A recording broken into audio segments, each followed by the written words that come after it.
Welcome to another episode of Marketing for Your Boring Business, helping your message get seen in a cluttered newsfeed. Today is going to be the last podcast for this season. As you guys know, I am a military spouse and we currently live in South Korea and we are moving back to the States. And while I'm really excited about it, that does mean that the majority of my belongings are going to be either on a boat or a plane or a truck, and I'm not going to see them for like weeks on end. And on top of it, I'm going to be homeless for a while. So I thought that it was probably a good idea, rather than trying to produce a bunch of bad content for you guys, I would just leave you with a fantastic plan for your summer marketing strategies. And there is no one better for this than the charismatic, the smiley, the wonderful Owen Video. Owen Video is a YouTube marketing consultant. He has made over 1,000 videos for the web and has a YouTube channel with over 35,000 subscribers, more than 2.2 million minutes of watch time. He recently defeated cancer in that same year, and he doubled his business. Owen is uniquely qualified to show you the pathway for making money with online video, no matter what stage your business is in. Welcome to the show, Owen. Hey, I'm so happy to be here, Des. It was nice to meet you in person at Social Media Marketing World, and great to just be, doing an interview with you and talking about what I love. I am just as equally excited to just get this jam session going. So, 2018, we've had just so much social media drama. Yeah. And, it's really hard, I feel like, even as marketers, we're just like, what is the right thing to do? And I feel like so many people in our industry are doing so many different things that I think regular businesses might also be just as equally confused. They're like, well, where am I supposed to be for my business? So Right. If you had one piece of advice for our everyday boring business owners, what would it be for their marketing? Do something. Stop thinking and just do something. There's always this, what should I do? What's the right thing to do? But what's right for business A is not going to work for business B. I remember watching Mari Smith, who I love and I greatly respect and admire, and she has been so helpful in getting my business going, and I've told her that so many times. And I remember watching her and going, you know what, I got to be more like Mari, and I got to say like whoopsie daisy and oopsie doo and happy D and use flowers and lambs and stuff. And I did that for about 5 seconds, and I realized that is not my voice at all. And that's a big picture for how marketing works. Okay. What's working. You go and you listen to a podcast and you see like, somebody is doing, these really funny Facebook ads. And so you go, well, is that the right thing to do? And then you see somebody else and you see them doing kind of a rather serious, dramatic Facebook ad. And you go, or is that the right thing to do? The right thing to do was get the ad up. The voice is your own, so you get all these business owners like bakery owners and retail store owners and karate dojos and personal fitness trainers. And we all spend like all this time wondering about what's the best type of ad to do. But there's no way you're going to know that until you just plop a camera in front of you, do your ad, and then see what works. You know what I mean? There isn't a recipe for everyone that fits everyone. What I learned from Mari is to speak in my own voice. Mari talks the way that she posts is the way that she talks. It's the way that she is. It's who she is. And that's how I talk in my videos. I say things like, "What's up, homie?" I say things like "sucka," in my videos. And these are just, people are like, "Oh, well, should I start saying that?" No, that's not the thing. The thing is being who you are and just getting your message out there. I think what separates me, or what has separated me from the other consultants that started when I started, is that I kept going and I'm still here. A lot of these people that I was once competing with, I'm not really competing with anymore. They're just nowhere to be found. You know why? Because they stopped. They just stopped producing content. They didn't produce ads. They didn't take a risk, and they fell away. You in your business, you have to do something. It doesn't matter. Maybe the first ad you do is just you holding your iPhone. Maybe that's the first one that you do. Maybe the second one you do, it's more of a slideshow of your products, and you just got to try them both and run them both, put $100 behind them both and see what works. That's such a good point about how you just have to make something. You have to try something and you have to test something and see what works. And I also love how you say just be yourself. Don't try and be anyone else. Right. So for the summer, I feel like everyone goes through like different waves of activity. And I feel like summer is its own unique beast. It's not like the holidays where everyone is spend happy, but, frugal at the same time. It's not like post holidays where everyone's like, I have no money. Right. I feel like the summer is where everyone's like, oh, it's too hot to function. I have to figure out what I have to do with my kids. And there's all these other sort of complications that run into summer. And a lot of it is people also want to take time off. So what is it that you think boring business should do to make sure that their marketing doesn't feel that way? Well, I think that now is the right time. You should be thinking about your summertime promotions in January, and you should start having them swirl around in your mind. And then when spring comes around, you actually start the implementation. What most businesses do is they wait until summer and then they go, oh, we need to do a summertime thing. It's like, yeah, well, no, duh. You know what I mean? But how much time do you have now? Then by the time you actually get something put together, we're now 6 weeks into summer with only, 6 to 8 weeks left. So, first of all, you've got to think about summer in January, okay? And I know that you're thinking, because by the time this comes out, we're already going to be even that much closer to summer. And it's like, look, it's not too late, but you have to start now, okay? So that's number one. Number two is what worked last summer? What were the ideas that you had last summer that you didn't take action on or didn't have enough time to move on, right? So, I use a software tracking, a project management system called Teamwork. And in Teamwork, what I do is I'll write down, I'll have a summertime thread that just stays open for a year. And it stays out of my way, but every summer I can go back to it. Maybe some of you guys are using Evernote, or some of you guys are using, maybe something else. But here's something that you can do. Put in your calendar right now for January 10th, because the 1st through the 7th is like getting back from the holidays, right? So put it in for January 10th. Put it in your calendar right now.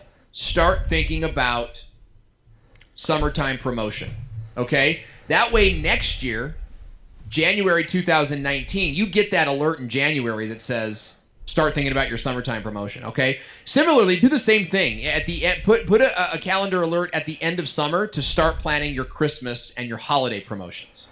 Okay, so put it in your calendar now.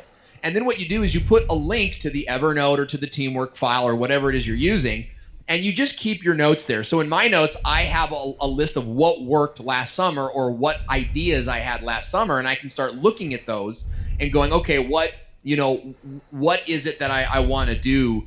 I want to do this year. So that's more of like a top level. How do I think about my summertime promotion? The next thing is what does your business do in the summertime, right? Does it go up? Does it go down? Does it lull? What are your goals? Some of you, summertime is like, dude, we don't need to do any marketing at all, which I think is a bad idea. In general, like I hear this all the time from retail businesses. Oh, we go off in the summer. We get so much traffic. We don't have to do anything. Well, hey, dingbat, what if you were to do some advertising, and you could triple your business this summer? And then there's an argument to be made of, tripling our business would kill us. It's too much water on the boat. And I get that. I'm not speaking to that person. But, this whole we do enough business, try to grow this summer. So let's say last year your summer was big, and every summer your summer is big. Then you need to put together a brand awareness campaign, right? You need to just kind of do a thing that you're not looking for a direct return. You're just looking to get your name out there to hopefully contribute and remind people that you're still here. If you're in a place where, your business goes down in the summer, maybe you sell sweaters, right? And so your business sort of tanks in the summer. You need to do something to stimulate sales, and you need to turn the traditional thinking on its head, right? So J. Paul Getty said, I buy my straw hats in the fall. Okay, so J. Paul Getty, multi-millionaire, billionaire. I buy my straw hats in the fall. So use that. Say, hey, all of our sweaters are 25% off. All of our scarves are 25%. It's buy one, get one scarves. Hey, it's too hot for scarves. So you make a video with the person at the beach with scarves on, and it's kind of like, hey man, isn't it too hot for scarves? Yeah, it's way too hot for scarves. But look, such and such company is having a deal on scarves because it's the summertime. They never sell scarves in the summer, so they lowered the price of all of their scarves and all of their sweaters and all of their hats to 50% off.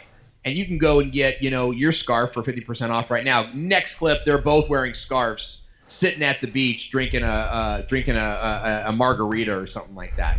But turn the thinking on its head. You go, well, my business doesn't do well in summer because X, Y, Z. So flip that on its head to people need to do business with me in the summer because, and then turn that into an ad. And it doesn't have to be, just get your phone out, have you and your buddy do it. This is the thing about Facebook, is that anything goes on Facebook. It's the great equalizer. So, you have you and your buddy in scarves. So, he's in a scarf and you're in a scarf and you're just kind of going back and forth with your phone. It's a low produced commercial. Oh, well, I don't want to do, if we do a commercial, we're going to make sure it's nice. Well, if you were going to do that, you'd have done it by now. The reality is you probably don't have the skills, the knowledge, or the resources to pull off a video like that. So just do something else, right? And stop hiding behind this, oh, our brand is so important, we need to have expensive videos. Can you afford an expensive video? Well, no, we can't. Well, then your business doesn't need one. Your business just needs a video, right, to get out there and promote. Especially if you're in the testing phase and you're just trying to figure out what works and what doesn't. Why spend the extra money to find out something doesn't work? You should not be spending money on video anyway, in the sense that your video production, you should be spending money on the distribution of the video, on the ads, right? Mm-hmm. So when we do video proposals for people and we make bigger productions for people, we have a huge chunk of that is in the ad spend. So you're absolutely right, especially when you don't know what's going to work. Make one video.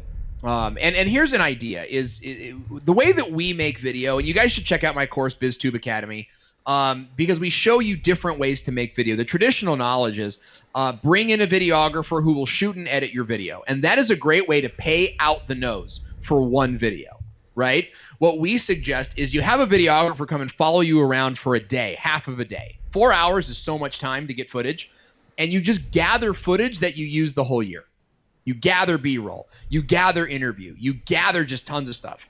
And then you have a separate editor, maybe in Pakistan, maybe in the Philippines, maybe in Scandinavia or something like that, that you find on Fiverr or Upwork, and you have them edit little, 40-second pieces for you using the B-roll that you already shot, right? And that way, spending your budget, you might have like this $1,000, $2,000, $3,000 budget.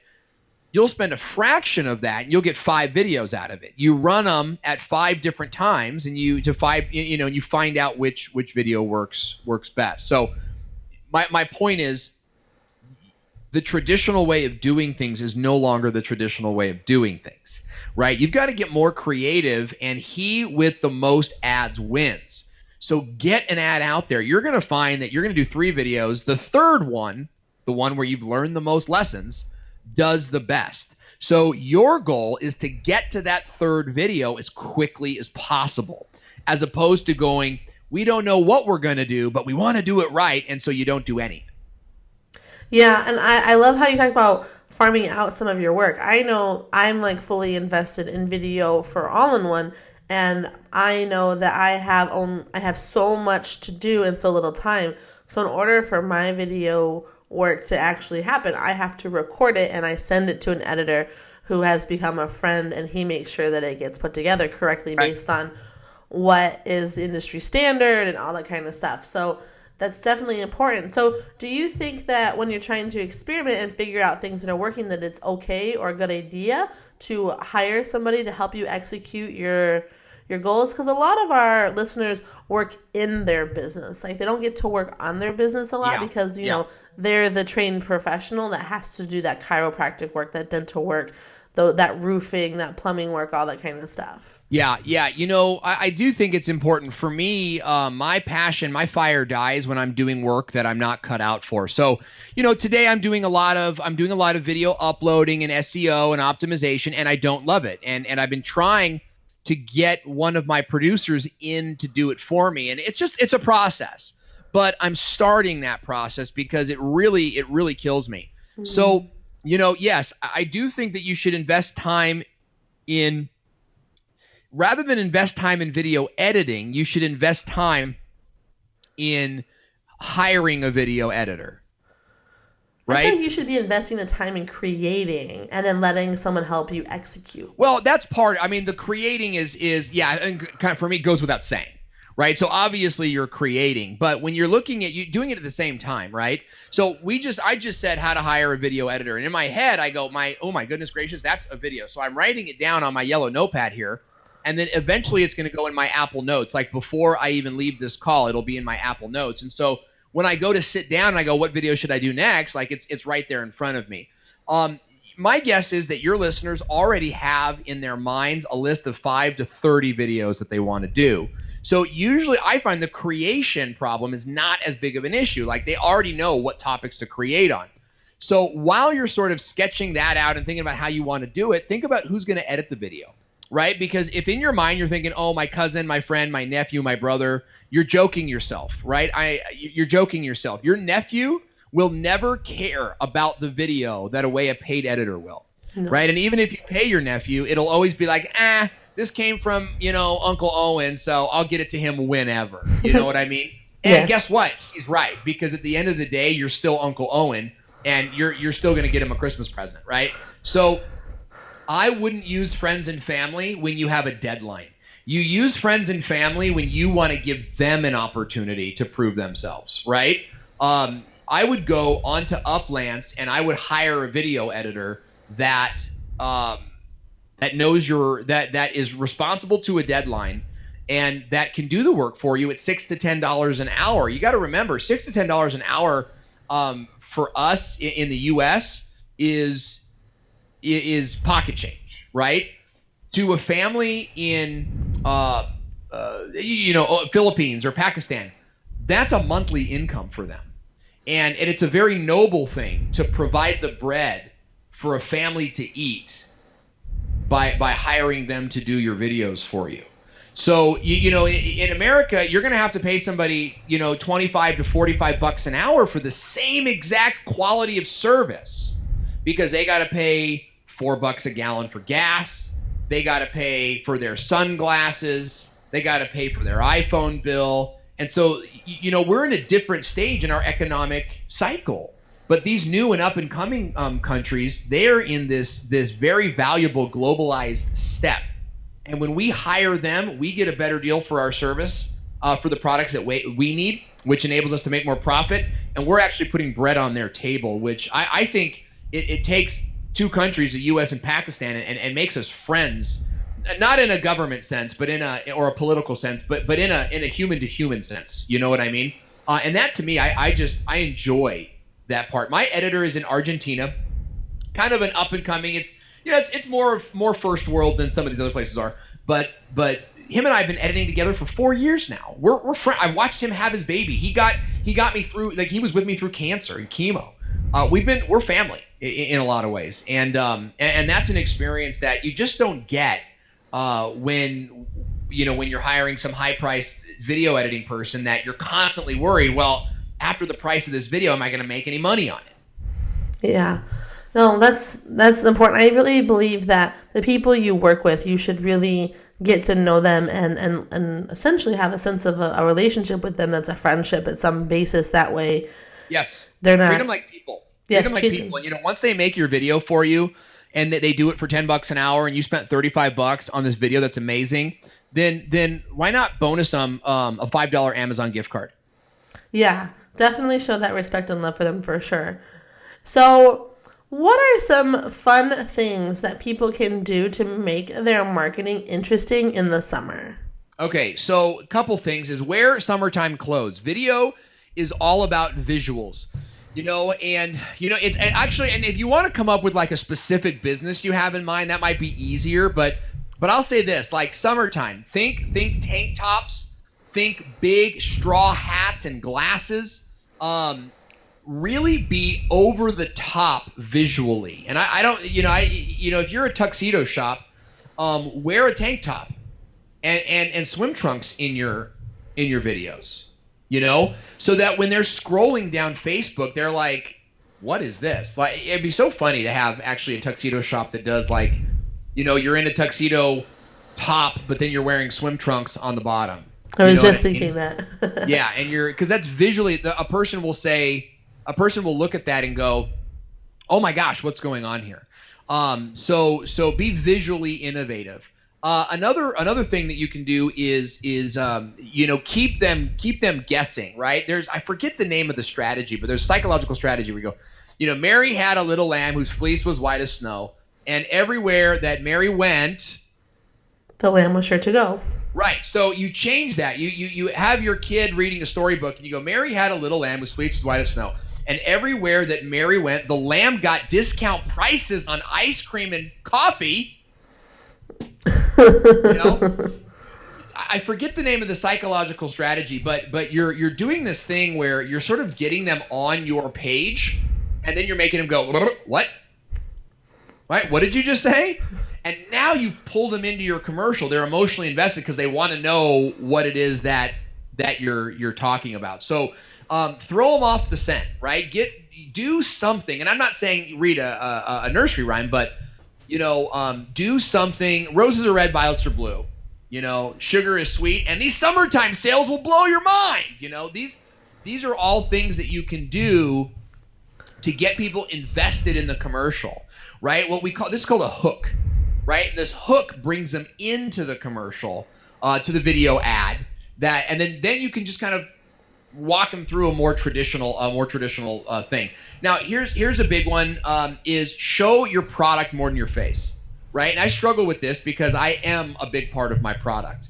But what we've been doing is creating more visuals that are based on what we sell, which is our BizTube Academy and our private consulting. And so it's a mix of me, but also the course, and then the finished product that you're going to end up making. It's happy smiles, right? So show more of your product. You could make an entirely great video ad out of just your product. Take no time in getting into your product, showing the intricate details of it, and here's the thing. If you're going to use your iPhone, use a tripod. And use a video tripod. You can tell the difference between a video tripod because a video tripod will have an arm coming off the side, and the arm, you can use it to move the camera. A DSLR tripod looks exactly the same with no arm because you don't need to move a camera. Like, that's a still picture is a still picture. It's just what it sounds like. So when you do that and you get the shot variants of your product from the top, the bottom, the left, panning, tilting, it really makes for a high impact video. Yeah. One of the things I'm also going to suggest to everybody is be mindful of like fun holidays that happen in the summer. Right. We have the big ones like Memorial Day, Father's Day, 4th of July, and then of course we end the summer with Labor Day. But I would definitely think find out when Barbecue Day is, or World Hot Dog Day, or pay attention to like your local baseball team and see what they have going on. By knowing what fun holidays are, you're able to sort of play with it with summer and talk about like where your favorite hot dog place is, or what your favorite thing to do is for 4th of July, and really get personal with it. I think that by using like Instagram stories or Facebook stories to show off like your day-to-day and what you have going on, not only will be topical and also show the things that Owen was talking about with like it being summer and hot in your location, like maybe you are at the pool or you're at the beach or you're beating the heat somewhere by being inside someplace, all that kind of stuff. So by having that, being aware of what's going on like a fun holiday content place, it makes your content a lot easier. We call that tent pole marketing, right? So tent pole events, right? What are the events that your tribe will gather around? And that might be in marketing. It might be marketing conferences, right? So I tend to create conference videos right around Social Media Marketing World time or Vid Summit time, right? But there's other stuff too, like you just said, like National Hot Dog Day. And the whole thing is that, when you ask like, what marketing should I do today? Really, that question should have been asked a month ago. What marketing am I going to do next month? You've got to think ahead. And what's really helped us is schedule in your calendar research and development time. This is one of those things that everyone knows they need to do, but nobody actually schedules time for it. So schedule research and development time on an ongoing basis, like every other Wednesday at lunchtime, right? So you're going to go to lunch, you're going to eat, but you're going to eat faster on Wednesday, right? And we're entrepreneurs, so I have a hard time. Like I love to take my 2-hour lunches. It's kind of what I'm saying. But the idea is that you do a 30-minute lunch, and then after that, you spend the other 90 minutes doing research, looking for good potential collaboration partners. You're looking up silly calendars, silly holidays, UK holidays, Canadian holidays, and you're loading up your calendar and your notes with these things so that you're never in this position again. Marketing is about never being in this position again, right? So even if you're doing well, you never want to be in that position again. You want to be better than that. Even if you're doing 5 figures a month, it's like, okay, well, I never want to be doing 5 figures a month again. We want to be doing 6 figures, or better examples, we're doing 20 grand a month. So next month we want to be doing 25 grand a month, right? So it's all about moving the needle. And it's hard. It's hard because you have a good month and you want to sort of like enjoy it. You want to sort of like relax, and you get to this place where you're like, I can relax a little bit. My challenge is don't relax until relaxing times, right? Relax for Christmas, relax for a week in summer, but keep going for a good year. Schedule your relax time. Schedule your relax time, yeah. So that, and again, that all goes back to your marketing. So we're going to run these ads while we're on vacation so that our automated sales funnel doesn't dry up. Yeah. So I think that the overall theme for your summer marketing strategies, guys, is going to be just pick something and try it out and see how it goes. Definitely, if you can pick any one thing, I think Owen would definitely agree with this too, to do video and, invest in ads and put together a plan. And I'm a huge, huge advocate for content plans. If you are ever a client of All-in-One Social Media, we work a month out. We have all the content for all our clients done for May, and we're already planning for June. So yeah. You have to have a plan. You have to be looking ahead. And I think the easiest way to do that, and I know that you guys are all busy, and like I said, most of you work in your business. The best thing that you can do is just have your assistant or your receptionist, or even just do it yourself, where you clock out 2 to 3 hours at least once a month to just put together a content plan and figure out what you need to do, and then get everyone involved as best as you can to help hold you accountable to make it happen. And when in doubt, hire it out so that it can get done. When in doubt, hire out. Love it. Yes. So, all right, Owen, any closing thoughts for our boring businesses? You know what? Just keep moving. Just keep doing it. Keep trying. Get past this. Oh, I couldn't do that. Right? Get past that. And just do something. Then advertise it, boost it, and see what happens. Awesome. And how can people follow you, Owen?